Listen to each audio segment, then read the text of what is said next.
E Daniel Lian, como eu falei com o Márcio, eu quero conversar agora com você e com o Piperno. Primeira vez na história que o Brasil perde 2 jogos seguidos nas eliminatórias. É mais uma marca negativa neste início de trabalho do técnico Fernando Diniz. Pois é, o Brasil que a primeira derrota do Brasil em eliminatórias foi para a Bolívia, lá na altitude, em antes da Copa de 94, né? Se não me engano, 93, né? O Valber acabou ali, o Tafarel também, enfim. Aí o Brasil acabou perdendo de 2-0. Depois aí descambou, aí já teve algumas derrotas, mas agora 2 derrotas seguidas há muito tempo não acontecia, inclusive, nas eliminatórias nunca ocorreram 2 vitórias na sequência, 2 derrotas na sequência da equipe brasileira. Agora, uma coisa a se destacar é em relação ao período, né, que o Brasil não perdia da Colômbia. Desde 2015, em Santiago, numa Copa América, o Brasil acabou sendo derrotado por 1-0 naquela ocasião, o gol do Jason Murilo. E aí, desde lá, o Brasil não perdia há 8 anos e agora sucumbiu aí diante da seleção colombiana. Precisa acender esse sinal de alerta, ver realmente uma estratégia para tentar mudar, para o Brasil conseguir ser um pouco mais criativo durante as partidas, ter uma cabeça pensante, porque nem com o Neymar em campo e nem sem Neymar o Brasil tem conseguido criar. Então, é um fator preocupante. Mas já vem treinador novo por aí, viu, meu caro Guilherme? Nós vamos também falar dessa história de treinador, se o Diniz fica ou não fica, de Endrick, do Luiz Dias um pouco mais também, da expectativa para o futuro. Mas falando do jogo de hoje e dos jogos que passaram, Piperno, na sua avaliação, com todos esses dados ruins, o que de fato não está funcionando na seleção brasileira do técnico Fernando Diniz? Tudo. Tudo. Enfim, é uma seleção que pelo menos tem uma coisa em relação à qual ela é coerente. Ela vai mal em todos os seus compartimentos. Ela defende mal, ela não se organiza no meio e ela está sem inspiração na frente. Agora, é claro que hoje, pelo menos, a seleção deixou alguma esperança no começo, quando tinha o Vinícius Júnior em campo, com uma proposta boa, de muita rotação na frente, jogadores trocando de posições o tempo todo, o Vinícius e o Martinelli se entendendo muito bem. Agora, a partir do momento que o Vinícius saiu, vamos falar a verdade, né? Quer dizer, é duro, por exemplo, uma seleção se encaixar na frente, dependendo aí do Rafinha, por exemplo, né? Então faz tempo que a gente tenta acreditar que o Rafinha possa ser uma solução para a seleção brasileira. E, sabe, não é só ele. O Rafinha não jogou bem, o João Pedro não foi bem. Então é muito difícil aí para a seleção brasileira se organizar na frente. Agora, para mim, o grande problema desse time é a forma como ocorre a transição defensiva e a organização do meio-campo, que ele não consegue ocupar espaço. O meio-campo do Brasil, ele se torna um bando colado à defesa quando o Brasil perde a bola. Volta todo mundo e fica pertinho ali da entrada da área. Resultado, o time adversário tem total liberdade para trabalhar a bola. E uma outra coisa que começa a ocorrer nessas eliminatórias, e eu acho que pode ser também um outro tema de reflexão. As 4 primeiras colocadas, Argentina, Uruguai, Colômbia e agora a Venezuela, são 4 seleções com técnicos argentinos. Não tem nenhum brasileiro nesse clubão. Eu acho que isso quer dizer alguma coisa. Eu acho que o Endrick poderia ter sido testado um pouco mais, até para incomodar um pouco a defesa colombiana, porque o Brasil estava muito acuado e incomodando pouco a Colômbia. Eu acho que se o Endrick tivesse entrado um pouco antes, poderia ter modificado um pouco esse panorama durante a partida. E o Piperno citou o Luiz Dias. Vale a gente novamente trazer aqui para discussão o nome do Luiz Dias. A história realmente é muito comovente, emocionante, marcou de fato a partida. O Luiz Dias com 2 gols, jogando muita bola. Nas redes sociais, torcedores estão comentando do baile do Luiz Dias no Emerson Royal durante a partida. E um dado chama atenção, é que durante a partida a seleção da Colômbia deu 23 chutes no gol. Aliás, chutes no geral, né? Não só no gol, no geral. 23 chutes no geral. E só o atacante Luiz Dias teve 10 chutes. Então a Colômbia 23 no total, o Luiz Dias 10. De fato, foi o personagem da partida dentro e fora de campo. O Piperno citou a história. O pai dele, 13 dias sequestrado, e hoje reencontra o filho na Colômbia, vindo da Inglaterra, ele joga no Liverpool. Reencontra o filho no estádio, nessa circunstância, com o filho decretando, né, a vitória para a sua seleção. A história do Luiz Dias hoje é, assim, espetacular, Piperno. Uma história épica, cinematográfica, né? Eu acho que nem o mais talentoso roteirista seria capaz de imaginar algo assim, algo como a gente testemunhou hoje. Fico imaginando como é que deva estar o coração desse senhor, né? A emoção dele, aliás, do filho também, né? Porque, assim, o Luiz Dias teve a mais exuberante atuação da carreira dele. Ele decidiu um jogo, ele virou um jogo contra a seleção brasileira, uma partida na qual ele foi o protagonista. E veja, houve um momento no primeiro tempo em que eu disse que o jogo parecia o Luiz Dias contra a Rapa, porque ele pegava a bola, partia para cima da defesa do Brasil e ele passava por todo mundo e conseguia finalizar a gol. Era um negócio impressionante e também algo assim, muito preocupante em relação ao desempenho defensivo do Brasil. O Emerson Royal que você citou, Marquinhos, quer dizer, esse pessoal não viu a cor da bola. Então, é algo para a gente também refletir. Mas foi, assim, um momento épico, um momento realmente também inesquecível por isso.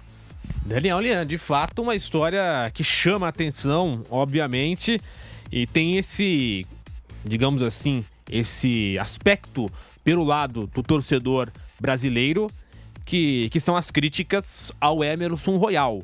Nas redes sociais, muitas críticas ao Royal por conta da atuação de hoje ali no lado direito da defesa brasileira. Primeiro esse destaque aí do Luiz Dias, né? Inclusive muita emoção ali. O pai dele, no segundo gol, até dava a impressão até de que quase iria desmaiar, né? De tanta emoção ali. Realmente foi algo emocionante que foge até as quatro linhas. Agora, em relação ao Emerson Royal, realmente não fez uma boa partida, assim como todo o setor defensivo brasileiro. O próprio Marquinhos, que é um jogador para lá de experiente, não fez uma boa partida. O Gabriel Magalhães, até o Renan Lodge, enfim, a linha defensiva brasileira não foi bem na partida de hoje, deram muito espaço, assim como os próprios volantes acabaram deixando ali a zona de criação. O Rames Rodrigues teve muita liberdade para criar na partida de hoje. O Luiz Dias, então, nem se fale, esse acabou com o jogo, foi o melhor homem da partida, acabou realmente fazendo uma atuação memorável e de se destacar, virando aí essa partida para cima da seleção brasileira. O Brasil precisa acertar ali, especialmente a transição. O Brasil, para sair do campo defensivo para o ataque, tem muita demora. Precisa sair em mais velocidade. O próprio técnico Fernando Diniz, que usa isso muito nos clubes, no selecionado brasileiro, ele não tem conseguido aplicar isso na seleção brasileira, essa rápida transição para o campo de ataque. Não sei se são as peças que não estão se encaixando, mas ele vai precisar encontrar um modelo para que o Brasil, pelo menos, comece a ter uma criação e uma velocidade um pouco maior, porque senão você facilita a marcação por parte dos adversários. Se você demora para fazer essa transição, o adversário tem aí o potencial para se recompor e aí fica difícil a situação e furar o bloqueio da defesa adversária. Então, muita coisa, muitas peças vão ter que ser mexidas aí nesse esquema tático do Fernando Diniz. E vamos ver, né? A próxima rodada é uma pedreira pela frente. É a Argentina, que também vem de derrota e precisa de pontos também. Você sabe que Brasil e Colômbia, olha só como os tempos mudaram, né? Durante muito tempo, o recorde de gols marcado por um jogador de seleção brasileira em jogo oficial tinha sido do Evaristo de Macedo contra a Colômbia, Lá nos anos 50, o Brasil chegou a vencer a Colômbia por 9-0. Olha como era fácil. E já faz tempo que esse negócio está muito complicado. Depois disso, o recorde do Evaristo acabou sendo superado, enfim. Mas ninguém imagina que hoje, contra, aliás, adversário, até porque, como diria, enfim, Guilherme Silva, não tem mais bobo aqui no futebol sul-americano, né, e ninguém vai ganhar de 9-0 de ninguém. Né? Há controvérsias, né? Porque em 2014 teve um 7-1. Não era sul-americano, mas teve um 7-1, né? De europeu contra sul-americano. Mas tudo bem, vamos esquecer isso. Tinha bobo, então, naquela Copa? Naquela época, naquela Copa, né? 2014, não faz tanto tempo. 10 anos, né, velho? Completando. O ano que vem completa 10. Mas falando de técnico da seleção brasileira, por enquanto, Diniz de forma interina. E até o Bruno Prado comentava isso um tempo atrás. Se o Diniz estivesse bem, numa fase boa, pouca gente comentaria uma troca no comando técnico. Muita gente falaria, deixa o Diniz, pra que Ancelotti, aquela coisa toda. Como o Brasil está tropeçando, a gente vai comentar. Será que merece ficar? Precisa trocar? Vem o Ancelotti, não vem? Aquela história toda. Fábio Piperno, como é que você imagina essa seleção brasileira para 2024, trocando ou não de treinador? Há essa expectativa até, talvez não o Carlo Ancelotti, porque se a gente for parar para pensar, não tem nada definido em relação ao Carlo Ancelotti. Ele tem se esquivado quando perguntado sobre o assunto seleção brasileira. Perfeita a tua observação, porque em momento algum eu ouvi o Ancelotti falar, chego aí no Rio de Janeiro em tal dia. Ele não fez isso ainda. Então, a gente está até aqui raciocinando em cima de uma hipótese. Se o Ancelotti vier, aí tudo bem, o Diniz perde um jogo aqui, vai ganhar outro ali, vai empurrando com a barriga. A gente está falando em 7, 8 meses pro italiano chegar e ok. O mundo não vai acabar por conta, né, desse suspense, dessa espera toda. O problema é se o Ancelotti não vier. Porque aí todo esse cálculo de interinidade, ele se anula. Porque aí a gente não vai mais trabalhar com a hipótese de que a seleção está sendo dirigida por um interino e daqui a pouco que está esquentando o banco e daqui a pouco vem o titular. Não, a gente vai ter que considerar a hipótese de que, por enquanto, até segunda ordem, o Fernando Diniz é o titular. E aí, ele está à altura do cargo? É esse o questionamento que vai ter que ser feito. Então, a partir do meio do ano, a partir da Copa América, vamos seguir com o Diniz ou vamos para o mercado buscar uma outra solução? Não sei. Esse ponto levantado pelo Piperno, realmente, eu concordo bastante. Hoje, o técnico é o Diniz. Essa forma de dizer interino é estranha, porque não tem nada acertado com o Carlo Ancelotti. Então, o Diniz é o técnico. E aí a pergunta é bem pertinente. Ele está à altura do cargo, da pressão, dos jogadores que ele vai lidar, aliás, que ele está lidando já, né, na seleção brasileira.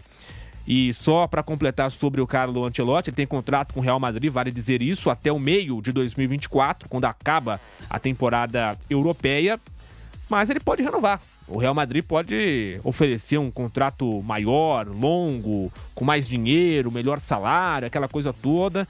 Então, tem essa possibilidade também. O contrato dele vai até o meio do ano, só que ele pode renovar com o Real Madrid a qualquer momento. E aí, Daniel Lian, Diniz está à altura da seleção brasileira? E olha que Fernando Diniz teve aí a pressão aliviada sobre si devido aí à conquista da Copa Libertadores pelo Fluminense.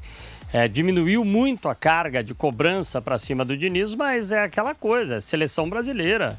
Ele acho que ainda não está aí na altura da seleção brasileira. Pode vir até a ser o técnico da seleção brasileira daqui a alguns anos, o técnico efetivo mesmo, né? Porque agora foi bem colocado como interino, mas eu acho que hoje o Fernando Diniz não está à altura de comandar a seleção brasileira. Depois de alguns anos mais aí de cancha, eu acho que até poderá ocupar esse cargo aí de forma efetiva. Em relação ao Ancelotti, ainda não teve essa confirmação, tudo indica que vai ser o treinador, até porque é um sonho do próprio Ancelotti dirigir uma seleção em uma Copa do Mundo. A italiana já o descarta. Então, vai sobrar realmente a seleção brasileira. Agora, precisa ver se também ele vai se empolgar, né? Pelo que ele tem visto dos jogos da seleção brasileira, é claro que ele deve estar acompanhando para e passo tudo o que está acontecendo na seleção brasileira. Deve também aí ver a peculiaridade de cada jogador, a característica de cada jogador. Agora, resta saber se ele vai querer encarar esse desafio. Eu acho que, como é um sonho dele, o Brasil tem bons potenciais, mas precisa ver se realmente ele vai conseguir aí fazer tudo isso, todo esse trabalho que ele faz hoje no Real Madrid e que fez em outras equipes, como o Milan, enfim, todas as equipes que passou com trabalhos extraordinários, conquistando títulos importantíssimos, como Champions, como o Campeonato Mundial de Clubes, enfim. Agora é a vez dele testar aí uma seleção. E já do gabarito da seleção brasileira, é uma seleção que tem peças individuais muito fortes. O jogador brasileiro tem a sua característica muito forte, tanto é que é cobiçado no mundo inteiro. Mas, coletivamente, o Brasil não tem conseguido fazer boas atuações, não tem conseguido ter esse ajuste. Então, é preciso que um técnico de cancha, de mais gabarito, como o Ancelotti, chegue para comandar a seleção brasileira. E eu acho que ele chegando, aí sim o Brasil vai conseguir ter aí um acesso maior a um futebol melhor.